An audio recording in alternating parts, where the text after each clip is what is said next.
Hi, everyone. Dorothea Hendriks here, your communication coach in presentation skills and in public speaking. My guest today, and I'm so excited, my guest today is none other than Jonathan Sheeley. And Jonathan Sheeley is founder of a leadership advisory firm in Southeast Wisconsin.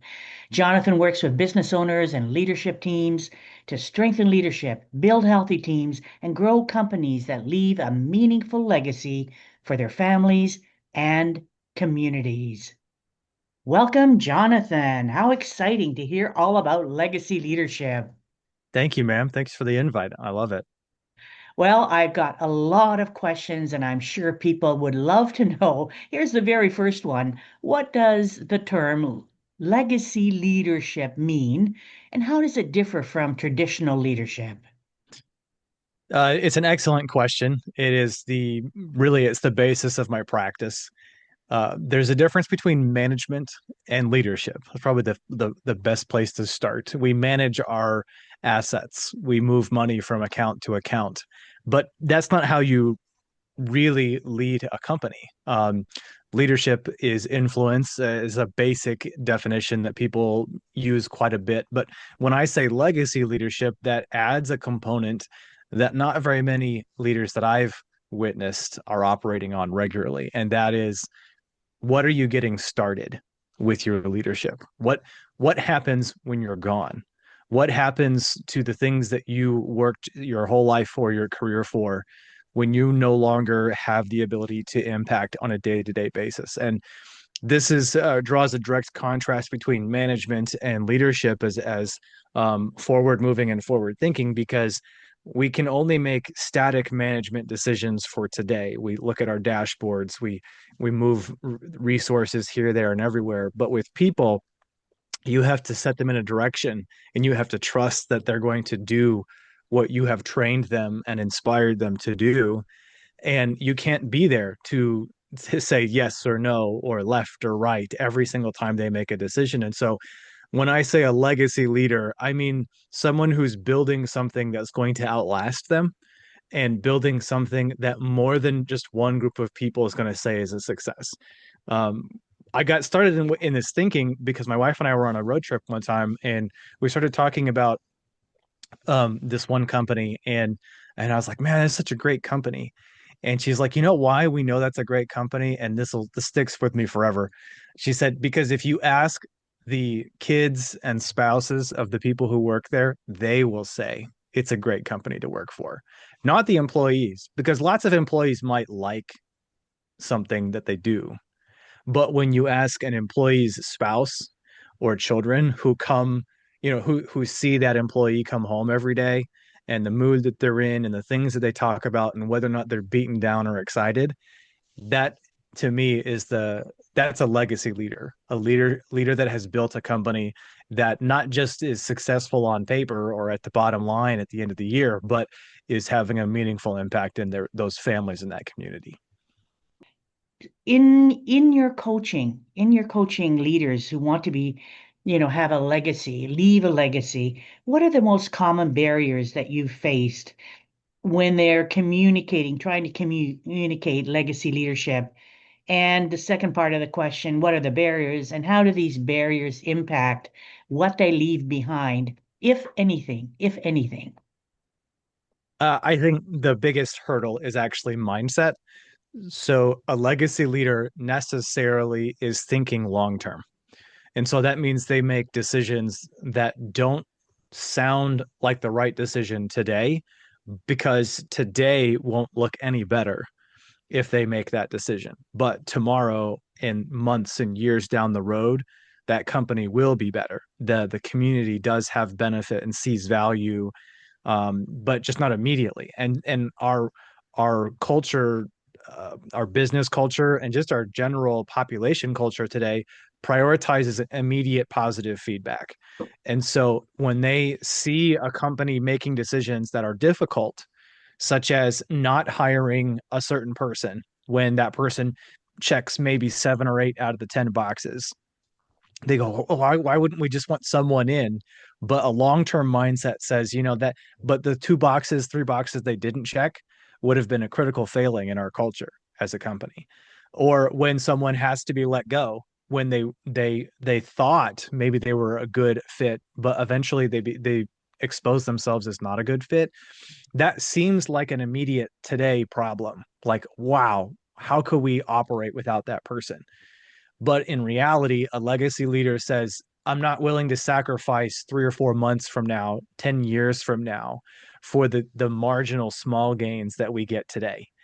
And so that mindset is probably the biggest hurdle, is that business is not fast. Successful businesses are slow moving. Now, there are companies that move quickly, but there really is no such thing as an overnight success. We build on each other's successes. And so some companies that they get fast, lots of money or lots of clients quickly. We don't know how long they were developing Mm. that platform, that offering, that service, that product. And so like just being able to slow down is a pace probably barrier. So there's the mindset of today versus tomorrow. There's a pacing barrier of how fast we need to move. Building something that is excellent is different than building something that works. And in fact, that is very contrary to what a lot of people would give the advice of today, which was just build something and see if it works. Well, there's a measure of that, but once you have an established business, that no longer works. It Mm. maybe works for an entrepreneur who's still working by himself or herself to develop something, but now once you have 100 families relying on your company, you can't just wing it. You have to actually make plans and you have to stick to them. So those are probably the two biggest barriers. It's a mindset and a pacing to business. Something that popped into my mind as you were talking here is there are so many businesses today, and I can, from a few entrepreneurs that I've met, this applies as well, is they want to build something and then sell it, get the profit, get the money. Mm, And sometimes now there are companies out there that will buy a business where the owner maybe would like to move forward, but the option of selling the money is so good. And so this whole idea of legacy just kind of falls by the wayside. Very difficult to combat that. yeah. Yeah, I think there's actually some positives to the buying and selling of business culture that has become more understandable, where you have some pretty big name influencers recommending that you buy a business instead of start a business, and I would agree because not everyone is an entrepreneur. Some people might be a good business executor. You want to say it that way, like they're really good at executing a business, but they may not be able to come up with an idea. And so the idea of someone with fresh capital and new ideas bringing in some innovation to a standalone, excellent in the community company, that is really appealing to me.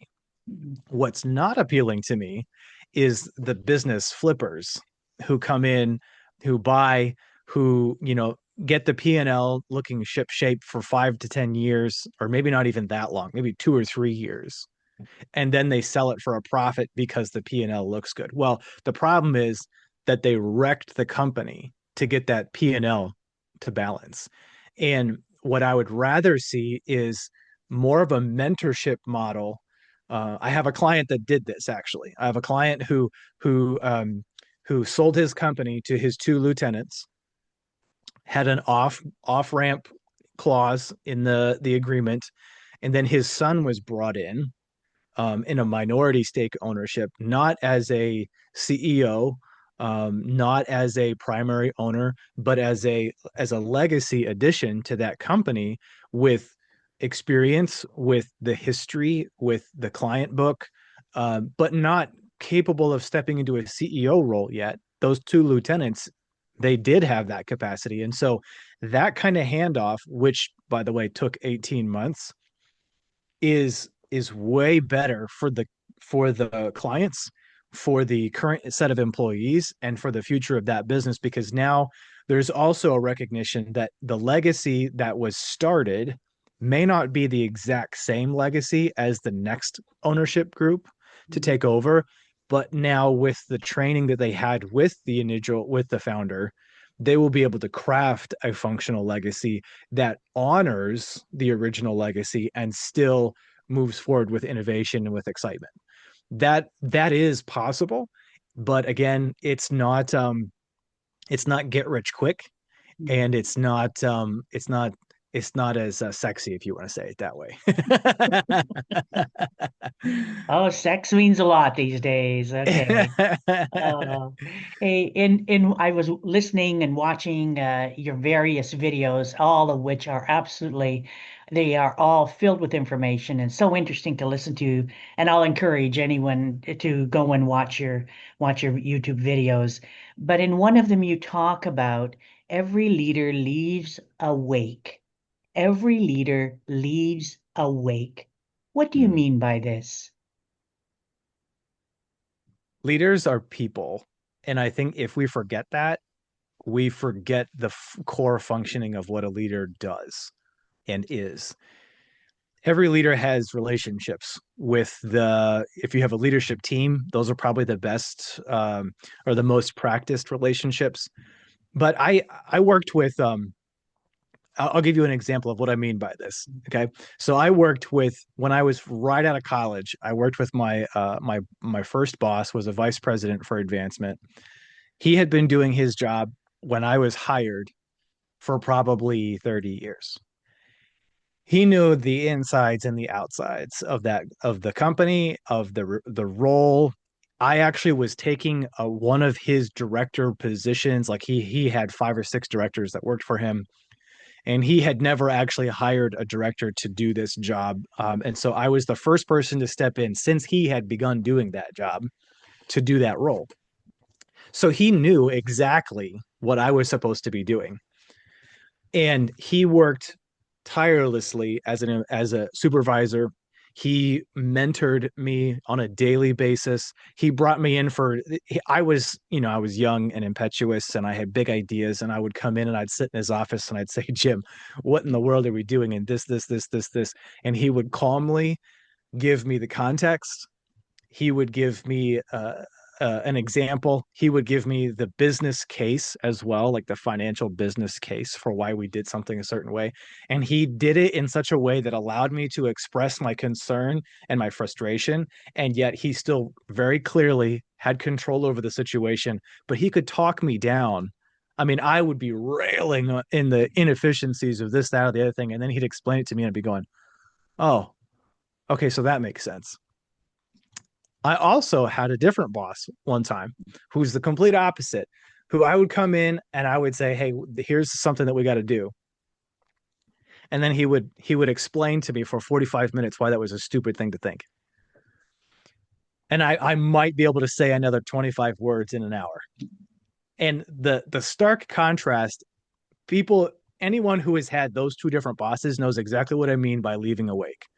Because when Jim, my mentor, who still is in my life as a friend, he left a legacy because now we're friends. We haven't worked together for 5 years. He's been retired for that long, but we're friends because we have a relationship. He fostered a connection that wasn't inappropriate. He's not my best friend. He's not my dad, right? Even though that's the kind of person he might be in my life, he's not. So there's a professional distance, but we have a relationship that was able to last years and years and years after working together for 10 years. This other person that I'm speaking about, the concern is that when I would leave that office, not only did I not have a good reason to walk away with, but I didn't feel heard. I didn't feel satisfied with the answers, or I didn't even really get to explore the concepts that we had because I didn't get to do any talking. I just listened to a lecture. Leaders, with their philosophy of leadership, with their philosophy of people, with the decision making, the communication around what they do, especially the interpersonal communication, as in addition to their public communication. It's important to have PR in front of the company, but it's even more important to be able to have relational connections with a person to be able to say, "Hey, this is what we're going to do, and this is why." That that either supports the culture of that company or it inhibits the culture of that company. Mhm. Your as a leader, you're either creating a wake for people to have fun with behind you, like in a boating experiment, you're either leaving a positive wake that's giving people fun and giving people the energy to be able to accomplish, or it's wrecking and capsizing the rest of the team. And that is what I mean by awake. And you can you can stimulate your team with stern and appropriate reprimands, or you can wet blanket them into not Mhm. having any spark, not having any ideas, not having any autonomy over their responsibilities. And most employees have a good vibe for that. They'll be able to say, yes, this is what's happening. Now, can you give an example? Because you've worked with so many people, an example of a leader who has succeeded in leaving a positive legacy and one who failed, and what the key difference was between the two, and that you could say is a learning. I would say that there's one leader that I've worked with. Um, I really think the legacy that he left was appropriate to his personality. I probably ought to keep the person confidential, but I'll do my best to explain the situation. And so when he came in as a CEO, he was inheriting a bit of a basket case of a leadership team. So larger organization, not enormous, so people knew who people were, right? So there's that medium-sized company where everyone knows everyone, but yet not everyone knows exactly what's going on, because you can't just be everywhere and know everything. And so when this CEO came in, he had a bit of a crisis, a leadership crisis to handle.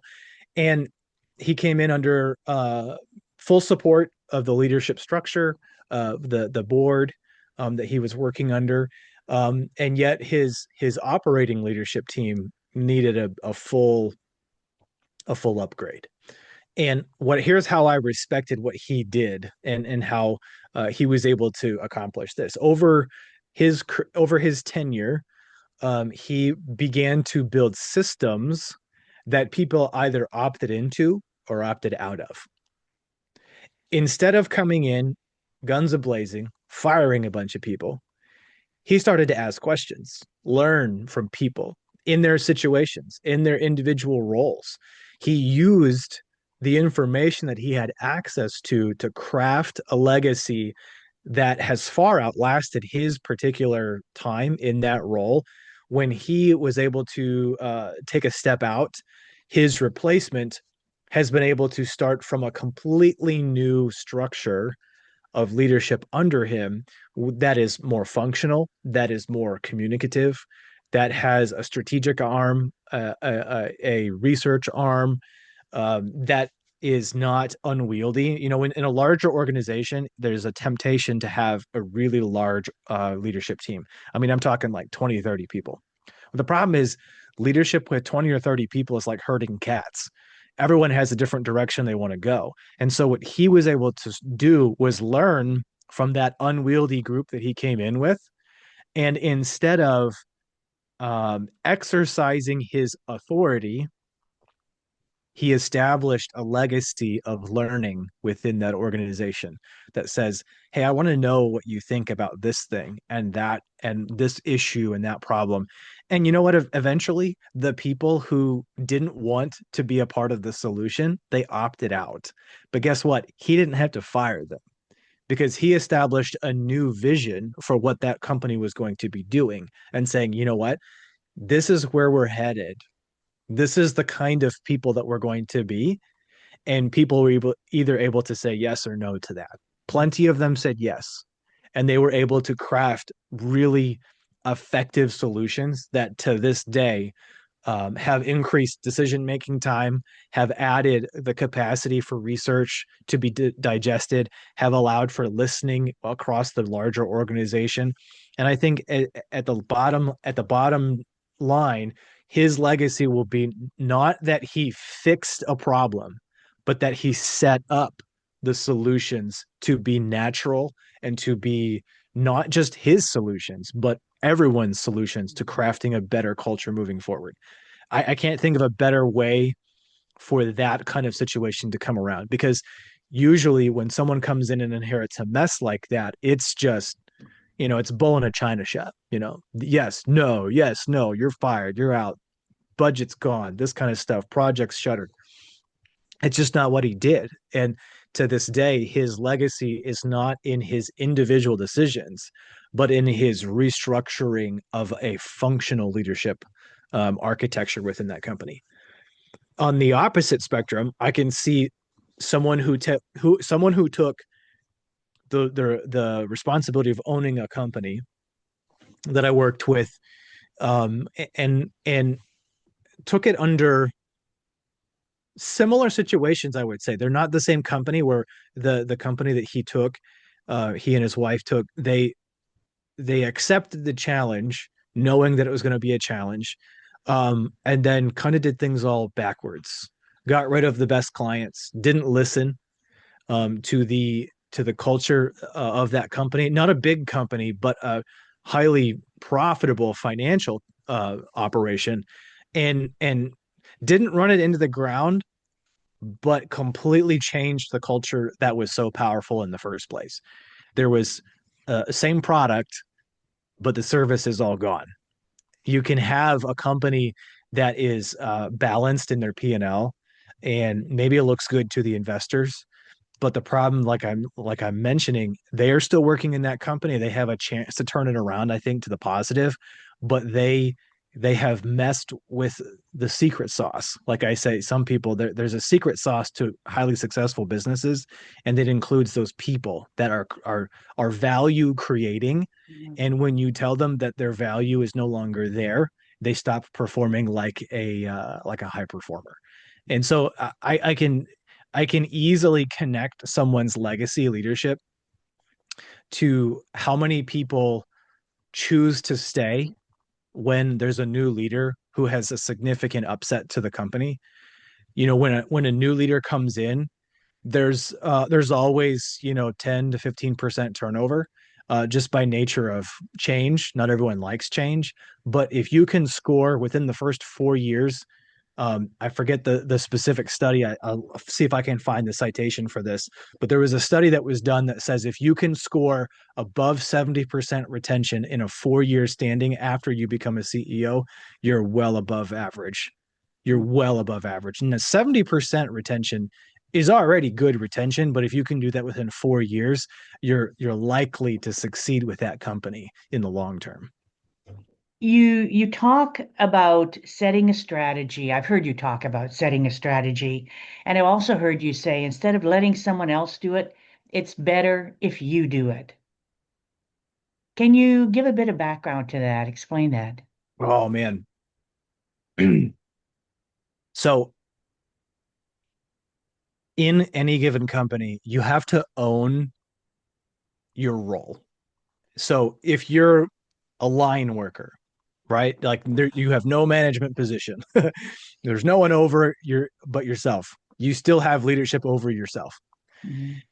If you're a middle manager, which I actually think is some of the hardest jobs in the world, are middle management, you still have to own your role because there are things that you've been asked to do. And as the CEO and the owner, there are things that only you can do. And the trick is to know the difference between something that you can delegate and something that you have to take ownership for. The difference is something that can be delegated is something that someone else can do better, faster, stronger, or more consistently than you can do. And then a CEO is the only one that can do certain things. So, for instance, a CEO, a founder and owner of a company is the only one who can say, here's the vision for the company. Now, you might get input for that vision. You might, you're going to have to ask your stakeholders to be able to craft an effective vision. And a vision, by the way, is not something that's messianic. A vision is something that is functional and buildable and actionable and is maybe not attainable immediately, but is something that someone can sink their teeth into. But guess what? You can't build a vision if you're a middle manager. I tried. Yeah, as a middle manager, you can't actually make the decisions that make the difference in the vision being accomplished. And so I come back to that all the time when it comes to ownership, um, because you as the CEO, as the owner of the company, you are who everyone else is measuring their performance against. Well, she did it that way. So if she wants it done that way, I'll do it that way. And he said that he likes it this way, even down to the preferences.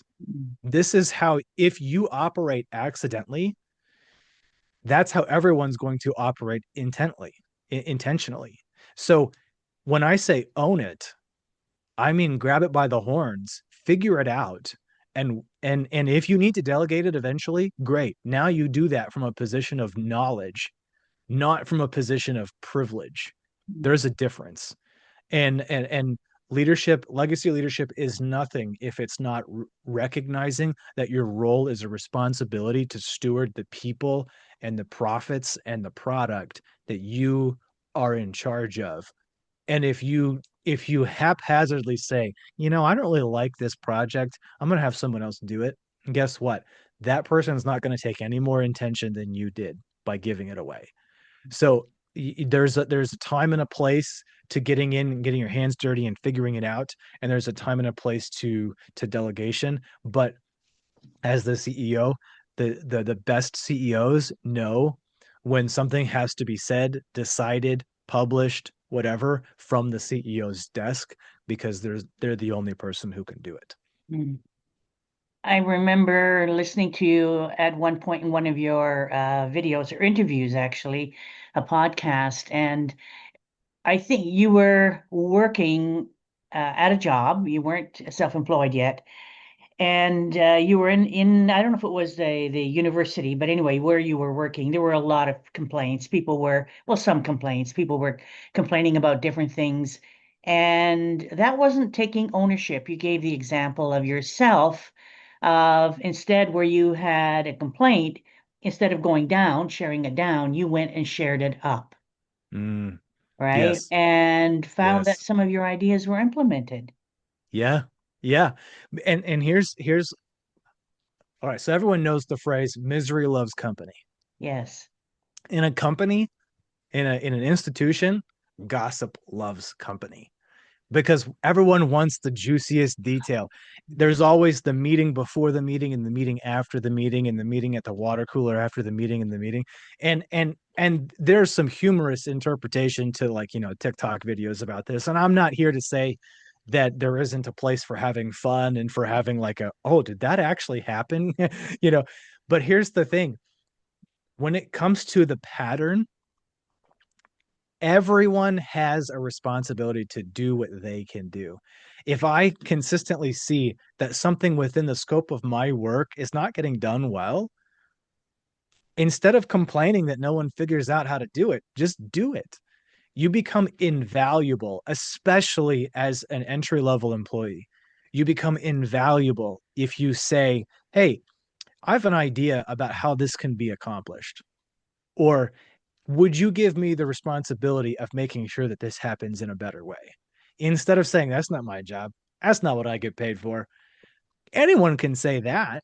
Anyone. And guess what? Everyone does. That is the easiest way of distinguishing yourself as an entry level employee or as a middle manager, by saying, people down the food chain, if you want to say it that way, people down the food chain are just going to applaud you for complaining too, because they're going to be like, oh, that person gets it. But guess what? Nothing happened. When you complain, nothing got better. In fact, the seeds of worse culture were planted when you complain down the food chain. When you complain up the food chain and you bring a solution to the table, that's not complaining anymore. Now it's problem solving. That's strategic thinking. And that's the difference between someone who stays middle management and someone who gets promoted to senior leadership. Yeah. I love that story when I heard you share it.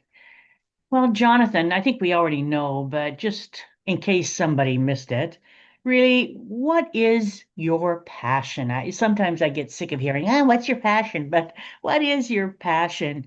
How did it rise? How did it come about, rise to the surface, and you put it into practice every day? Well, I would say people, like if you want to just really be basic, people are my passion. Hmm. I mean, I love business. I love business ideas. I can have a bunch of good ideas for businesses just walking down the road, Oh, we should do this. This would be cool. But at the end of the day, I think it's the people that I'm passionate about.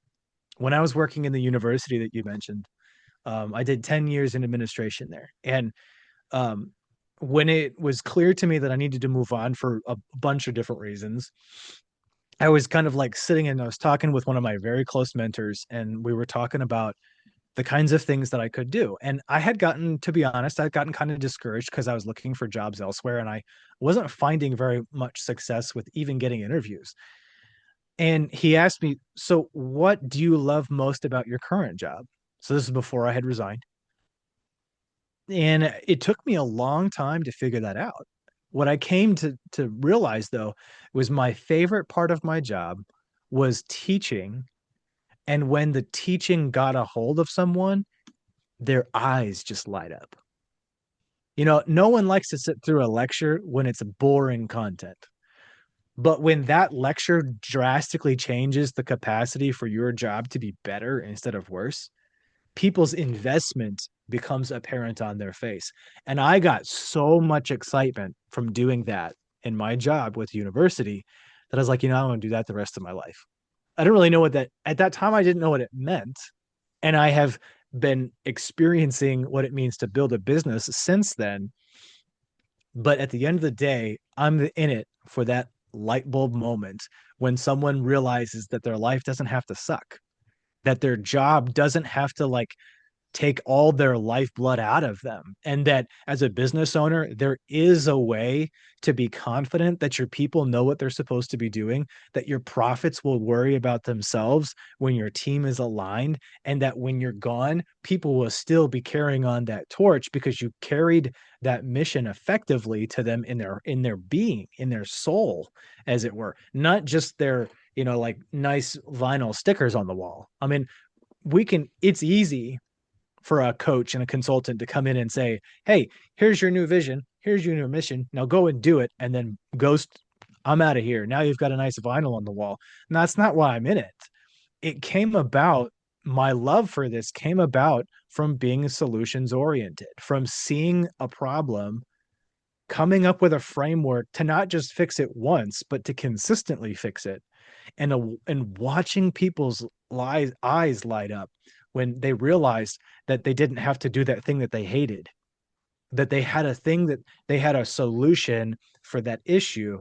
And if I can bring that solution to a company from Wisconsin, from a little small town America, Wisconsin town, and invite them into a better story, man, I'm blessed to be stressed. It's just so much fun. And how did, so you love it when you get people's eyes to light up. Where did the legacy part of it enter? Well, I think the concepts of legacy leadership were core. My dad talked about heritage a lot, right? Mm, He didn't use the word legacy, he used the word family heritage. I come from two strong families. I have blessed to have been at both of my grandparents' 50th wedding anniversary parties. And that just makes my life, I'll be honest, it makes my life easier because my family being supportive and strong and encouraging and loving allowed me to go beyond the status of like fight and flight that some kids work on. Some kids enter into the workforce, they go to school, and their heart, their head, they're still in fight or flight. How do I just survive? Survival was never on my mind as a kid. It was always advancing, advancing, and getting to the point where I became a dad in 2019. I remember sitting in the hospital. My wife was asleep, and I had my son on my lap, and thinking, "Gosh, now I got to build something for him like my parents built for me." And the same thing happened when I had a daughter. I think when I got a son, like pride, man, it was just like, this is awesome. When I had a daughter, it completely changed the way I thought about building a future. And I think the concepts of heritage and family built into me something as an employee that I didn't like shoddy work. I didn't like stuff that didn't last. Excellence has always been a very important aspect of my career. And so when I started to connect the dots between long lasting and well done today, I was like, that's that's legacy. And like I said, when my wife had that idea that the workplace families think that the company is doing well, there's a step of removal that people have vibe checks, right? Like I can't tell you how many women have told me they have a creeper vibe, right? They can immediately sense something is wrong. Well, I have also found that people have an immediate sense when a company is doing something right. And building that just became a passion of mine that I could see my life's work being done and being able to look back and think, we did something. We worked hard, and maybe no one who remembers who I am. I wouldn't care. I want the companies and the people to have been impacted in a way that's not flippant, in not in a way that just is get rich quick, or what's the other one that kind of bothers me? Oh, the passive income. There's no such thing as passive income. I mean, unless you're a trust fund baby, right? Everyone has to work for, and even a trust fund baby, someone's working for that income to be passive. So this concept of work being bad, oh, just drives me nuts. Work is good. Work is how we were built. Now, toxic work, yes, that is not good, but it doesn't have to be that way. And coming from that position of it doesn't have to be that way is such a great place to get started with clients. Like, I recognize that that's things are not going well in this particular area. It doesn't have to be that way. And watching them turn the corner to this is terrible. What am I going to do? To this actually could be an opportunity to do this, and this. That's what gets me up out of bed every day. And that's what keeps me coming home. And, and when the days are hard, that's what keeps me moving forward, because the days are hard.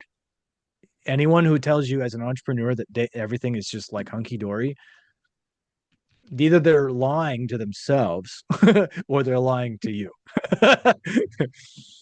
I think you need to be out there on doing workshops, being on the speaking circuit. I just found myself even listening to you. I almost want to jump and follow behind you. Right? Hey, Jonathan, what would you say is your leadership style, and how do you want to be remembered? Well, I can't wait to have a team again. I don't currently have a team other than my partners, people that I work with on different projects. But um, I think leadership by discipline and performance is the kind of leader that I aspire to be. When I when I got my first management job, when I got my first director role, I was at the ripe age of 22. And so I had a team of 7 employees working for me directly and about 60 people that I was influencing in their job. And I realized quickly that everyone takes a pulse check on your attitude to whether or not things are okay and how to process when things are not okay. And so, like I said, my mentor, Jim, really invested a lot of time in me to learn how to be disciplined individually in the tasks, to be able to stack those tasks up, to be able to have a performance record that is long and not flashy. I mean, I want big wins. We want to be able to close big deals, those kinds of things, but I want to be able to inspire discipline, not motivate individual performance. There's a significant difference. The different I'm being in Wisconsin, we love fire. We like our fireplace in the wintertime. And the difference between a gas fire and a wood fire is significant because a gas fire is only there while the nozzle's on. But a wood fire, you get it going and it'll be there all day into the night, providing heat and a static warmth that is significantly different than a gas fireplace. Yeah, the gas fireplace might be able to imitate it with, some rocks and some stones that like radiate that heat. But as soon as you turn the gas off, the temperature is going down. Some fire on the wood fireplace, even after there's no like flames, is significantly warm. And I would rather be the kind of leader that motivates or that inspires that heap of coals, that bed of coals, kind of that leadership that is long lasting and hits you at the core, rather than the flashy guy who, as soon as the gas is turned off, is gone. There's just nothing there. Mm-hmm. Goes back to the legacy leadership. What were some of the challenges? Here you are, an entrepreneur. What were some of the challenges for you as you moved from management, regular paycheck, into the entrepreneur role? And how did you handle some of these challenges? I did a lot of running. Stress relief of some kind.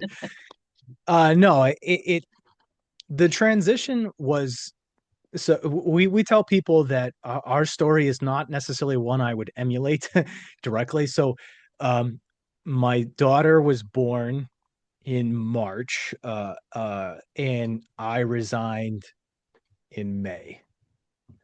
My wife had been teaching for 8 years and decided not to go back to school that fall after my daughter was born. So we both left our W-2 jobs.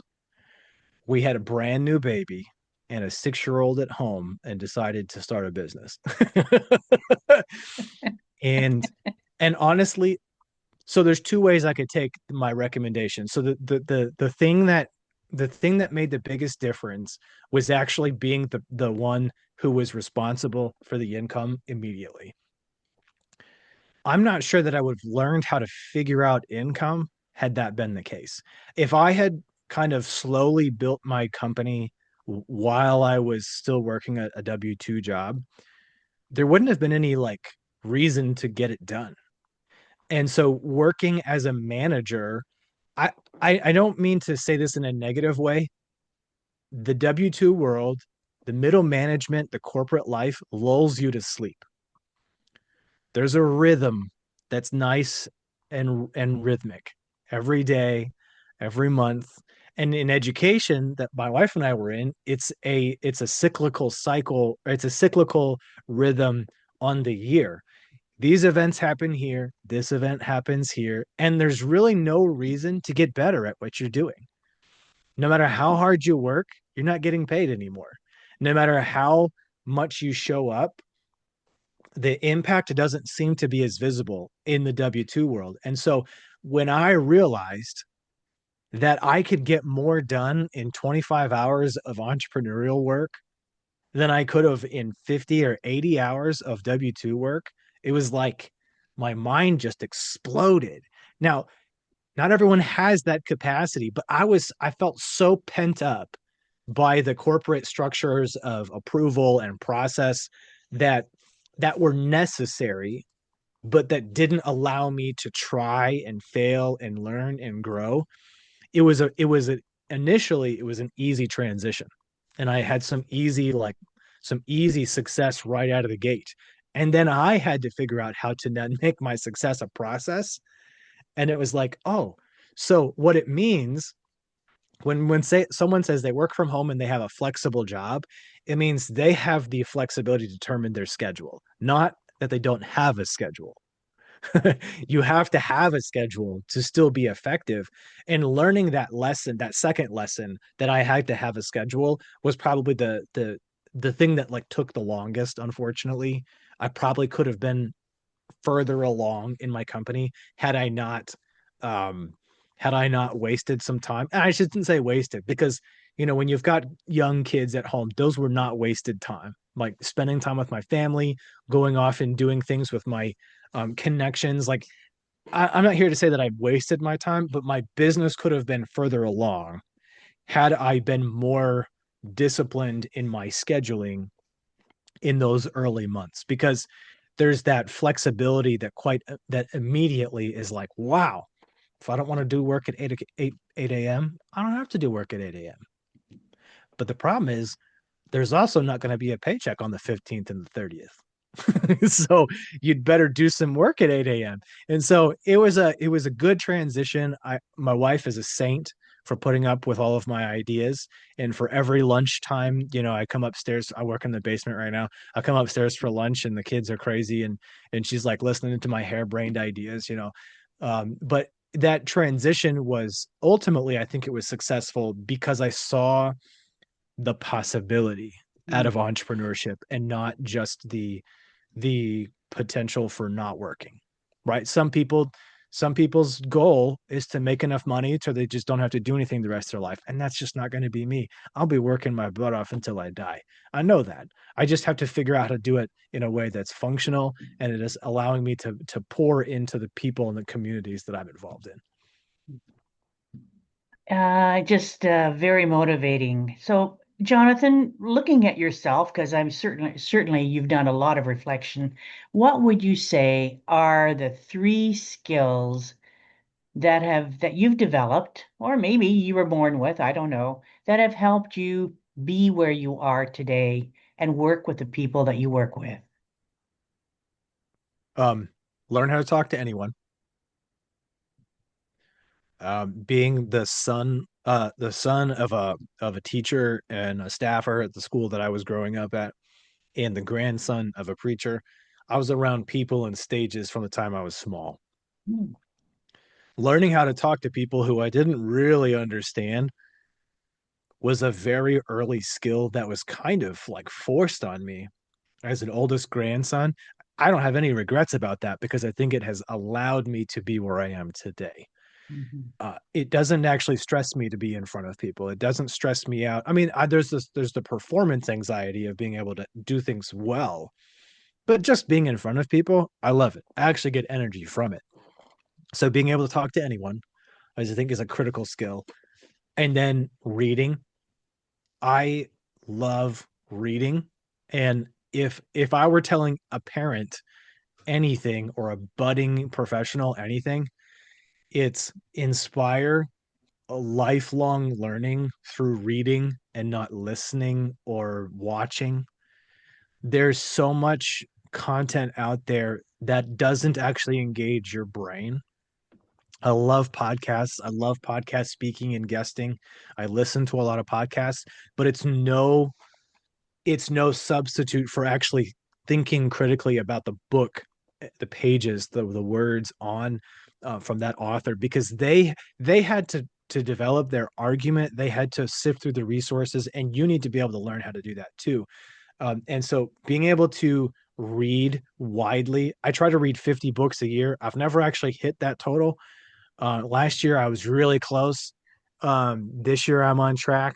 I'm doing really well. I just got to like continue throughout the rest of the year. And I read through different genres, not just business books. I read through different genres to help me teach, help me speak to people who I don't understand, help me to break into content that I've not actually developed before.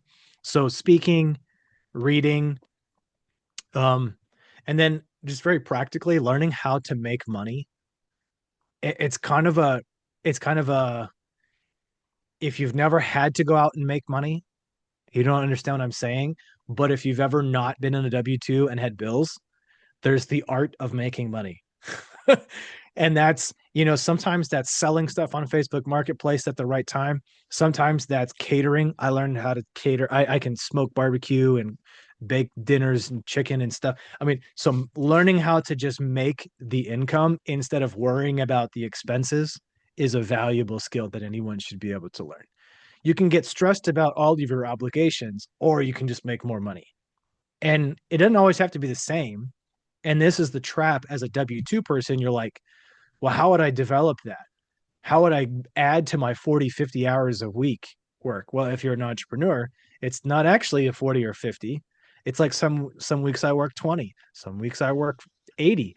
It didn't really make a difference on the consistency. It's just being able to pull the trigger, get the income when you need it, to be able to have the kind of life that you want. I wish I would have learned that earlier. And it's still something that I'm developing now, but I can see it as probably one of the most valuable skills for people to have because it means that you're not dependent on someone to gift you the things that you have. You're able to go out and get them on your own. You talk a lot of, your legacy leadership is really is that's what you're working on. That's your passion. How does that how does that affect employee engagement and motivation, the culture of a company? How does a leader communicate that, and how does that impact the culture of that company? I know you touched on it earlier, but maybe give a couple of examples of what a leader does and what the result is on its team. So let me take the pacing, like I said before. If a leader is focused on leaving that legacy in their company, there's a quiet confidence that is really appealing to an employee. Because if a leader believes in the vision and the direction of that company, they're not scared. They're not flippant. They're not quick to make rash decisions. And those are the kinds of things that undermine the confidence in the employees, is those quick, crazy movements where you're like, well, that came out of left field. So if you want a company that the employees trust the leadership, clearly articulate where the company is going in 15 years, have a mission statement that is not nebulous, have a grounded, concrete mission statement that tells them what they're going to do for the next 2 or 3 years.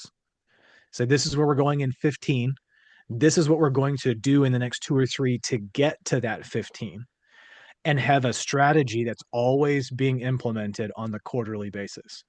This is what we are focused on this quarter as a company.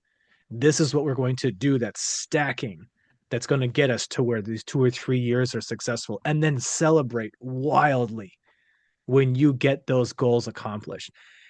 Probably one of the biggest missed opportunities in businesses to garner real buy-in from those employees is to celebrate when things go well. We have this like built in as leaders that have been going long enough. There's like this built in, that's just how it should be. Like there's somewhere we stop celebrating. And so we think that no one else needs to celebrate. Mm. That is terrible.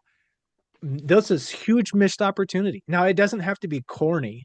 I'm not saying you got to get everyone pizza, which people hate, right? Most people don't want a really like, $2 trinket from some, mass produced, they don't want a gift like that. They just want to know that you thought they did an awesome job.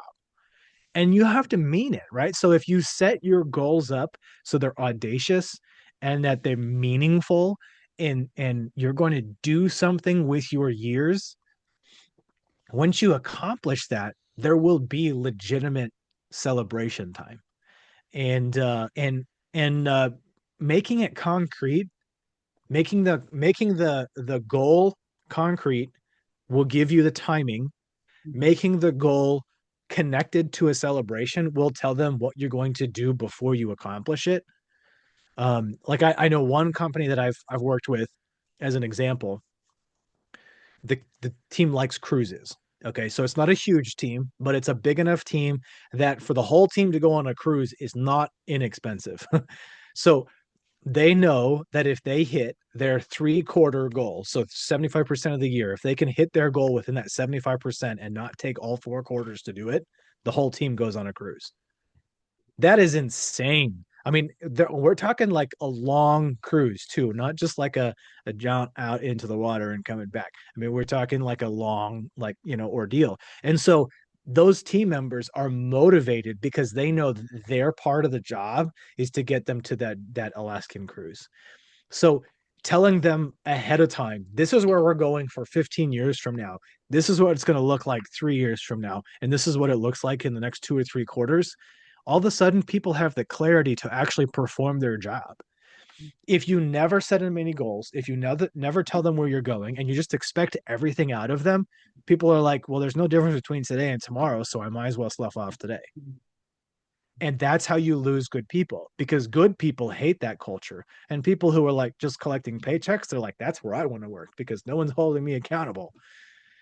And so if you can, as a leader, believe in your vision, articulate where you're going, give them a plan to get there, and then really celebrate those successes, it is a compounding culture that starts to build itself.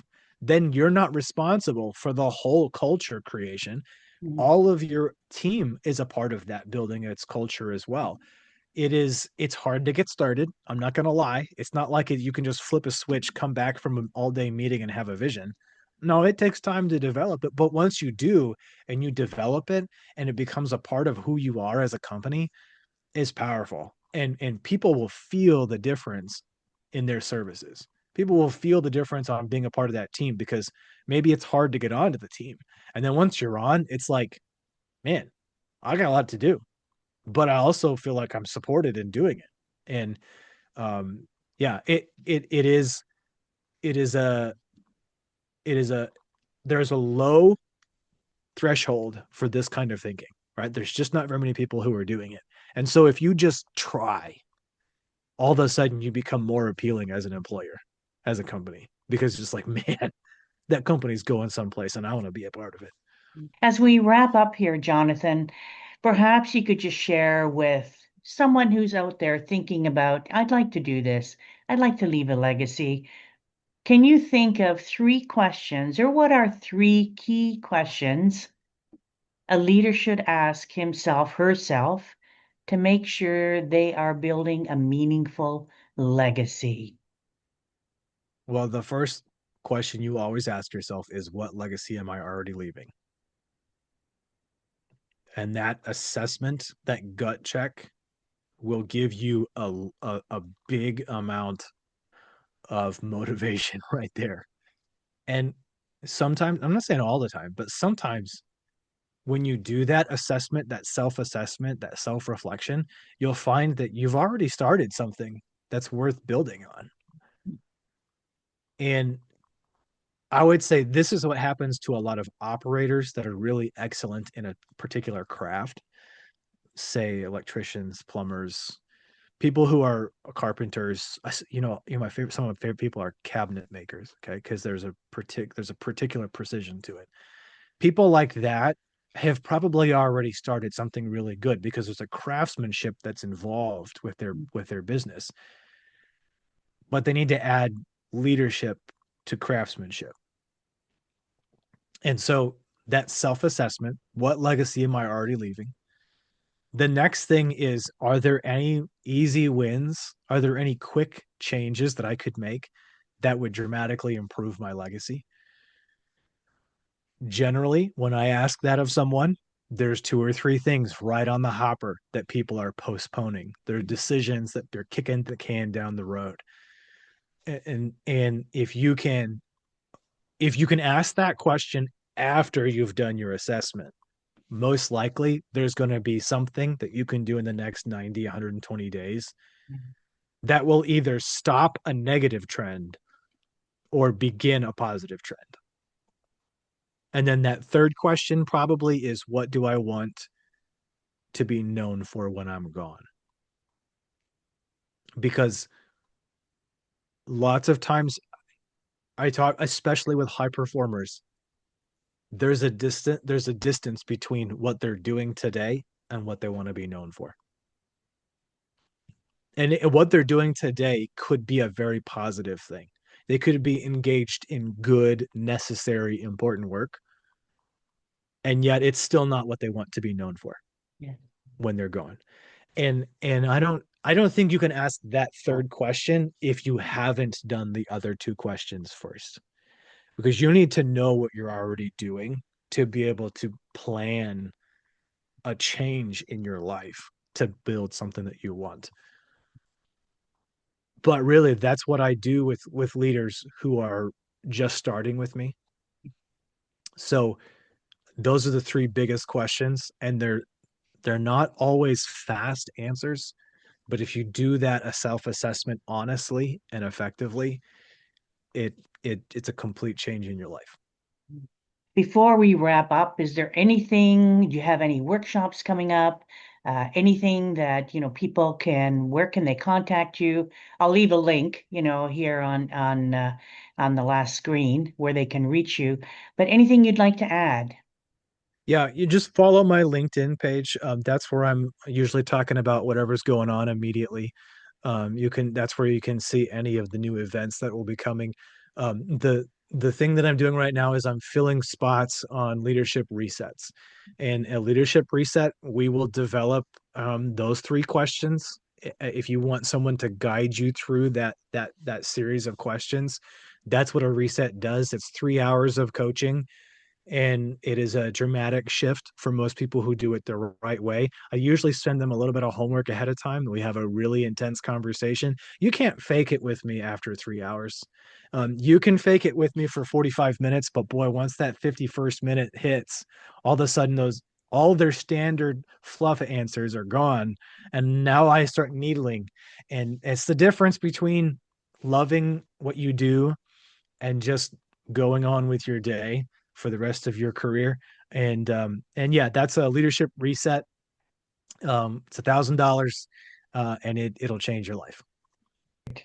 Thank you so much, Jonathan. And to everybody out there, this is Dorothea Hendriks wishing you mountains, and Jonathan too, mountains of success.